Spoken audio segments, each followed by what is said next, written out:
South African dessert wines. Dessert wines are, by definition, high in alcohol.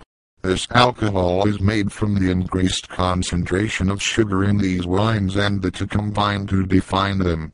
The ratio of water to sugar can be changed by actually adding sugar, unfermented grape juice or honey before fermentation or must afterward. Alternatively, winemakers may opt to remove water during production, increasing the concentration of sugar in the volume of wine. Drying the grapes into raisins and then using these to make the wine achieves this sweetened effect too, as does freezing some of the water out of the wine, making what is known as ice wine.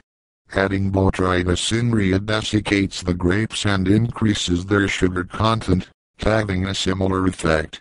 Certain grapes, such as the Muscat, are sweeter by their very nature. These and other varieties are made sweeter by being picked only once they are completely ripe and have their highest sugar levels. The more sun these grapes get, the sweeter they become, so wine farmers rely very much on a hot, sunny summer.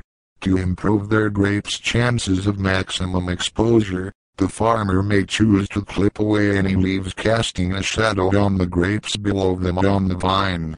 This approach renders different versions of each vine every harvest, creating an unreliable, but always natural, product. One of South Africa's most famous Muscats was the Constantia of old, and this is likely to have been sweetened in this natural way. When selecting a dessert wine, it is vital that the wine is sweeter than the dish it is accompanying. Chocolate has a bitter base taste and this does not match well with sweet dessert wines. Baked goods with nuts and honey are far more suitably enjoyed with a sugary and flavorsome wine. Sweet, ripe fruits are also fantastically set off by a good dessert wine. When a fortified or dessert wine is well made, it can be enjoyed as the perfect end to a hearty meal all on its own. It should be served slightly chilled if it is white, and at room temperature if it is a red wine. The very sweet dessert wines are not matured for very long, whereas ports are aged for far longer periods. The aging process is largely determined by the size of the oak vats in which the wine is placed. The larger the vat, the longer its contents will take to mature. While dessert wines may be regarded by some wine connoisseurs as being inferior or subordinate to their more savory counterparts, they have earned acclaim over the years.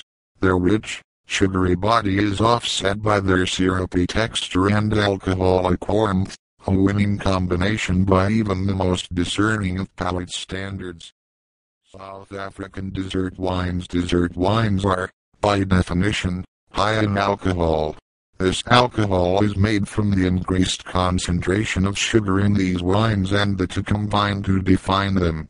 The ratio of water to sugar can be changed by actually